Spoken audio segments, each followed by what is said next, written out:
السلام علیکم اسٹوڈنٹس، ہم تاریخ اسلام کا چیپٹر نمبر 15 پڑھ رہے ہیں، اور کل کی کلاس میں ہم نے عہد بنو عباس کا مرکزی نظام حکومت، اس کی تفصیلات جاننے کی کوشش کی۔ آج انشاءاللہ ہم عہد بنو عباس کا جو صوبائی نظام حکومت تھا اس کو تفصیلاً جاننے کی کوشش کریں گے۔ صوبائی عمال خلیفہ جو تھا وہ براہ راست مقرر کرتا تھا، جو صوبے میں جتنے بھی پروونسز تھے اس ٹائم پہ، وہاں پہ جتنے بھی آفیسرز تھے ان کو ڈائریکٹلی جو خلیفہ ہوتا تھا وہ خود اپوائنٹ کرتا تھا، اور والی جو کہ صوبہ کا سب سے بڑا آفیسر تھا، جو نگران تھا وہاں پہ، جیسے کہ آج کل ہمارے ہاں چیف منسٹر ہوتے ہیں پروونسز میں، تو اس زمانے میں اس کو والی کا نام دیا جاتا تھا۔ اس کو بھی ڈائریکٹلی خلیفہ خود اپوائنٹ کرتا تھا، اور وہ خلیفہ کے سامنے براہ راست جواب دہ تھا، آنسریبل تھا۔ والی کی تنزلی، اس کا جو ڈسمسل ہے اور علیحدگی خلیفہ کی ثوابدید پر تھی، یعنی کہ جب تک خلیفہ اس سے خوش رہتا تھا وہ اپنی جو جاب تھی اس پہ وہ تعینات رہتا، اور جیسے ہی خلیفہ کو کوئی کمپلینٹس ملتی یا پھر ذاتی پسند ناپسند پہ بھی اس کو جاب سے الگ کر دیا جاتا تھا، اس کو اس کے عہدے سے برخاست کر دیا جاتا تھا۔ مرکز کی طرف سے ان پر کڑا نظام احتساب قائم تھا۔ صوبائی دفاتر اور معاملات کی جانچ پڑتال کے لیے ایک آفیسر مقرر تھا جس سے مشرف المملکت کہا جاتا تھا۔ یہ ساری جو حکمت عملی تھی یہ صوبوں میں اپنائی گئی تھی۔ پھر اس کے علاوہ پہلے 7 جو خلفاء تھے بنو عباس کے، ان کا طریقہ کار یہ تھا، ان کا دستور یہ تھا کہ وہ کسی گورنر کو زیادہ عرصہ کسی صوبے میں نہ رہنے دیتے تھے، مینس کہ ان کو یا تو وہاں سے ٹرانسفر کر دیا جاتا تھا کسی اور پروونس میں، یا پھر ان کو ہٹا کے نیا والی یا نئے آفیسرز جو تھے وہ اپوائنٹ کر دیے جاتے تھے، تاکہ وہ کیونکہ اگر وہ زیادہ عرصہ وہاں پہ رہتے تو مے بی وہاں پہ لوکلی وہ زیادہ پاورز گین کر لیتے یا لوگوں میں زیادہ مقبولیت حاصل کر لیتے۔ تو پہلے جو 7 بنو عباس کے خلفاء تھے ان کے پیریڈ میں یہی اسٹریٹجی جو تھی اس کو فالو کیا گیا کہ لمبے عرصے کے لیے ایک ہی بندے کو ایک پوسٹ پہ جو ہے وہ اپوائنٹ نہیں کیا جاتا تھا، ان کو یا تو ان کی تقرری کسی اور پروونس، کسی اور ایریا یا کسی اور ڈیزگنیشن پہ کر دی جاتی تھی، یا پھر ان کو ہٹا کے نیا بندہ جو ہے وہ اپوائنٹ کر دیا جاتا تھا۔ لیکن بعد کے جو عباسی خلفاء تھے وہ اپنی نااہلیت کی بنا پر انہیں کنٹرول نہ کر سکے، اور نیم خود مختار حکومتیں قائم ہو گئیں۔ آپ نے نیم سیمی اینڈ انڈیپینڈنٹ جو گورنمنٹس تھیں بنو عباس کے دور میں، وہ ساری آپ نے ڈیٹیل میں آلریڈی پڑھی ہیں۔ اس کے علاوہ تمام مرکزی محکموں کی برانچز جو تھیں وہ بھی صوبوں میں قائم تھیں۔ مشہور محکمے جو تھے دیوان الخراج، دیوان الرسائل اور دیوان البرید تھے۔ یہ ان کی ڈیٹیل آپ نے جب مرکزی نظام حکومت پڑھا تھا تو اس میں آپ نے ان کی ڈیٹیل پڑھی ہے۔ والی یعنی جو گورنر تھا بالعموم مقامی معاملات میں بہت کم انٹرفیئرنس کرتا تھا جب تک کہ کوئی فتنہ رونما نہ ہو جائے۔ دیہاتوں اور شہروں میں مقرر کردہ ملازمین اپنا نظام کار خود ہی چلاتے،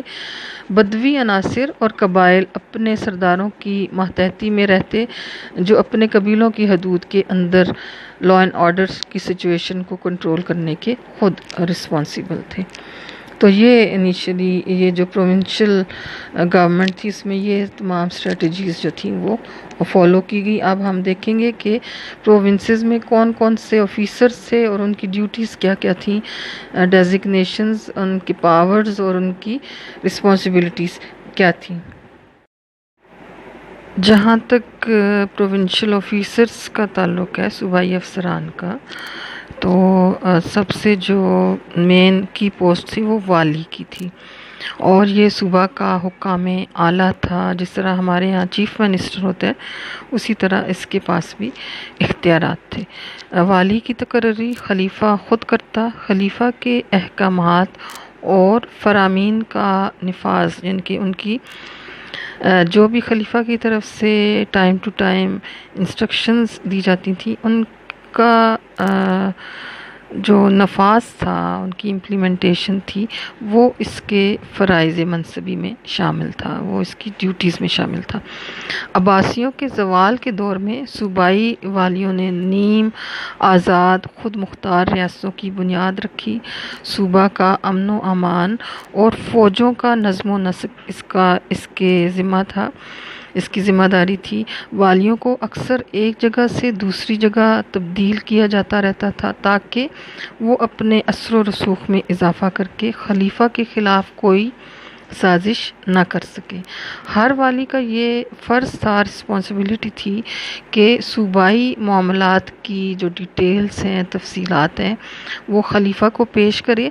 اگر کوئی والی خیانت کا مجرم ہوتا، کرپشن کرتا، تو اسے برطرف کر دیا جاتا تھا، اس کو اس جاب سے ہٹا دیا جاتا تھا، اور وزیر کو اس کی جائیداد ضبط کرنے کے اختیار ہوتے تھے، یعنی کہ جتنی بھی کرپشن سے اس نے پراپرٹی یا کوئی اور ایسٹس بنائے ہوتے تھے، وہ سارے کے سارے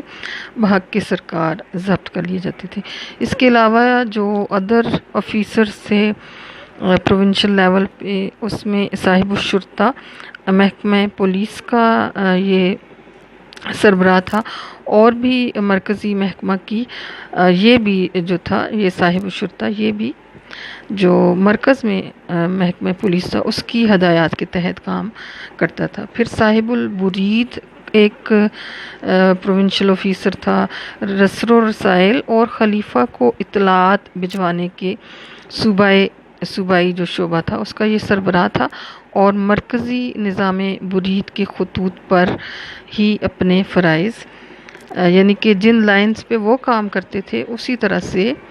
یہ بھی اسی طرز پہ یہ اپنی ڈیوٹیز سر انجام دیتا تھا۔ پھر قاضی کا عہدہ تھا صوبوں میں، جس طرح مرکز میں تھا، اسی طرح سے صوبے کے دیگر اہم جو ذمہ دار حکام تھے، ان میں سے قاضی کی سب سے زیادہ امپورٹنس تھی، اور وہ اقض القاضات کے ماتحت تھا، یعنی کہ جو قاضی القاضات تھا مرکز میں چیف جسٹس، اس کے یہ انڈر اس کی سپرویژن میں یہ کام کرتا تھا، اور چھوٹی عدالتوں کی سپرویژن بھی یہ کرتا تھا، اسی کی یہ رسپانسبلٹی تھی۔ اب ہم نے دیکھنا ہے کہ صوبائی جو بنو عباس کے عہد حکومت میں جو صوبے تھے، وہاں سے کس ٹائپ کی انکم حاصل ہوتی تھی، سورسز آف انکم کیا تھے، ذرائع آمدن کیا تھے۔ تو عباسی عہد حکومت کے معاشی نظام اور رائج الوقت ذرائع آمدن کا تاریخی ماخذ قاضی ابو یوسف کی کتاب جو ہے، اس کا ذکر ہم کافی دفعہ پہلے بھی کر چکے ہیں، کتاب الخراج ہے۔ عباسی حکومت کے ذرائع آمدن تقریباً وہی تھے جو اس سے قبل بنو امیہ کے ہاں رائج تھے۔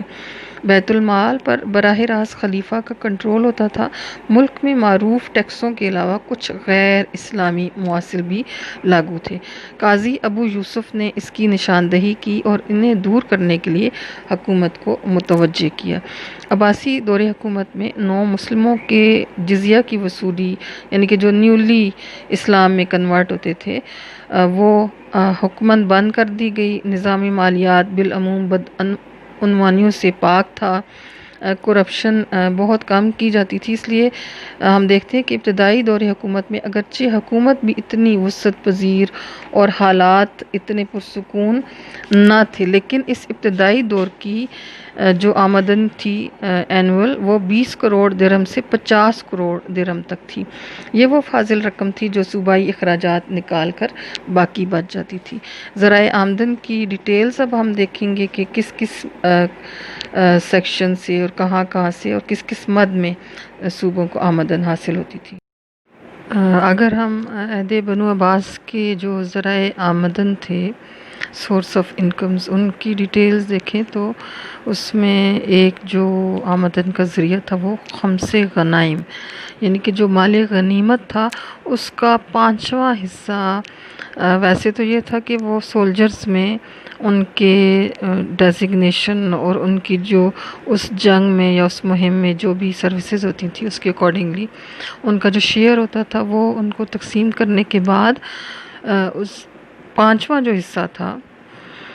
یعنی کہ جو ٹوٹل مال غنیمت ملتا تھا اس کو 5 حصوں میں تقسیم کیا جاتا تھا، اور 5واں حصہ ریاست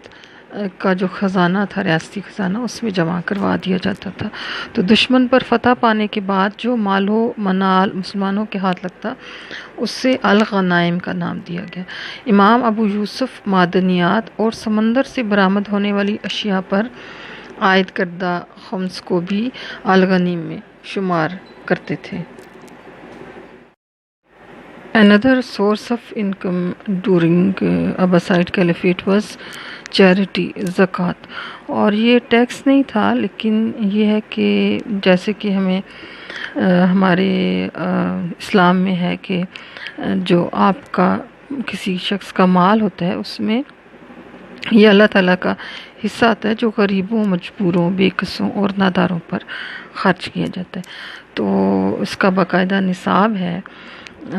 زکوٰۃ ہر ایک پہ فرض نہیں ہوتی، نصاب جس پہ لاگو ہوتا ہے اسی پہ فرض ہوتی ہے۔ تو صاحب نصاب پر اس کی ادائیگی کی شرح سالانہ آمدن یا جو جمع شدہ مال ہے اس پر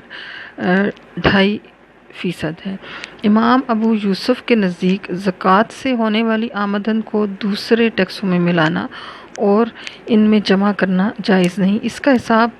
سیپریٹ رکھا جاتا تھا اور شرعی احکامات کے تحت اس کو تقسیم کیا جاتا تھا، اس کی تقسیم لازمی تھی۔ پھر لینڈ کی جو پروڈکشن تھی اس کے اوپر اینولی 10% ایک ٹیکس لیا جاتا تھا جس کو عشر کہا جاتا تھا۔ تو جو بھی کسی کی پیداوار ہوتی تھی تو اینولی جو پروڈکشن اس کو حاصل ہوتی تھی اراضی کی پیداوار میں، اس کا جو 10واں حصہ تھا وہ یہ ٹیکس تھا۔ اور عہد بنو عباس میں عشر بھی شرعی اصولوں کے مطابق وصول کیا جاتا۔ پھر جزیہ ایک ٹیکس تھا جو مملکت کے غیر مسلم شہریوں سے ان کی جو مائنورٹیز تھیں ان کی حفاظت کے لیے، ان کی سیکیورٹی کے عوض جو ہے وہ ایک ٹیکس وصول کیا جاتا تھا، اور اس کے اسلامی ریاست کے غیر مسلم باشندے مملکت کی برکتوں اور فوائد سے حصہ پاتے تھے۔ لہٰذا ریاست کے شہری کی حیثیت سے ان کی یہ ذمہ داری تھی، رسپانسبلٹی تھی کہ وہ جس ریاست کے شہری ہونے کے ناطے تمام مفادات سے فائدہ اٹھا رہے ہیں اس کی ذمہ داریوں میں اپنا حصہ ادا کریں۔ چنانچہ ان کی حفاظت اور خدمت پر ریاست جو خرچ کرتی تھی اس کے پیش نظر یہ ٹیکس ان پر لگایا گیا۔ امام ابو یوسف جو ہیں انہوں نے اس کی جو شرح مقرر کی وہ ایک امیر اور متمول آدمی سے صرف 48 درہم سالانہ، اور جو متوسط درجہ کے لوگ تھے جو مڈل کلاس تھی ان سے 12 درہم سالانہ وصول کیا جاتا تھا، اور در حقیقت یہ مقدار نہ ہونے کے برابر تھی۔ ملکی حالات کے پیش نظر جزیہ کی شرح میں رد و بدل ہوتا رہتا تھا، یعنی کہ کوئی فکس اماؤنٹ نہیں تھی، اکارڈنگ ٹو سچویشن اور حالات جو ہے وہ اس میں کمی بیشی ہوتی رہتی تھی۔ پھر خراج ایک ٹیکس وصول کیا جاتا تھا۔ جن مفتوحہ علاقوں میں زمین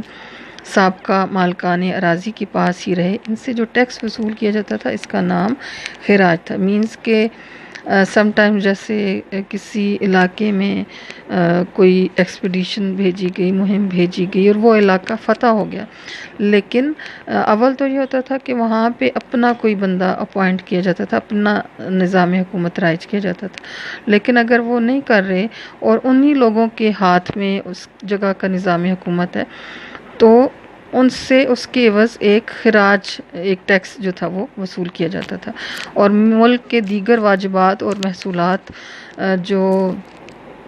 قمری کیلنڈر تھا اس کے لحاظ سے وصول کیے جاتے تھے، جبکہ خراج جو تھا وہ شمسی سالوں کے لحاظ سے وصول کیا جاتا تھا۔ امام ابو یوسف کی روح سے حکمران یعنی خلیفہ کو اس میں رد و بدل کا اختیار تھا۔ یہ باقاعدہ ایک اس جگہ کے لوگوں کے ساتھ ایک ایگریمنٹ ہوتا تھا، ایک معاہدہ ہوتا تھا اسلامی حکومت کا، اور اس معاہدے کی روح سے پھر خراج جو تھا اس کی رقم طے پاتی تھی۔ تو یہ تمام جو تھے وہ ذرائع آمدن تھے صوبائی جو حکومت تھی اس کی، جو کہ ریاست کے خزانہ میں داخل کیے جاتے تھے، جمع کروا دیے جاتے تھے۔